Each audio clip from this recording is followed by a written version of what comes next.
Viral di media sosial TikTok, cerita seorang pria berhasil mengumpulkan tiket wahana bermain sampai 300.000. Pria itu bernama Fathel Ahmad Hizam atau disapa Fathel, asal Jember, Jawa Timur. Pertama kali kisah itu ia bagikan lewat akun TikToknya, @fathel_hizam. Fathel bisa mengumpulkan tiket dari wahana bermain sebanyak 300.000 dalam waktu setahun.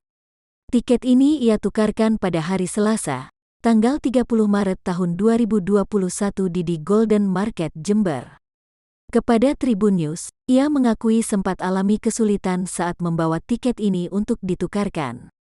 Butuh 2 koper dan 1 ransel untuk membawa 300.000 tiket ini.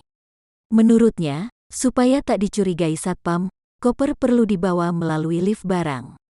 Halangan terjadi pada saat membawa tas koper yang berisi tiket itu. Koper harus dibawa menggunakan lift barang agar tidak dicurigai oleh keamanan di mal yang bersangkutan, ungkapnya saat dihubungi Tribun News, Selasa tanggal 6 April tahun 2021. Sesampainya di sana, para petugas menyambut baik keinginan Fathel menukar tiket. Saat dihitung, ternyata tiketnya berjumlah sekitar 307.000 buah.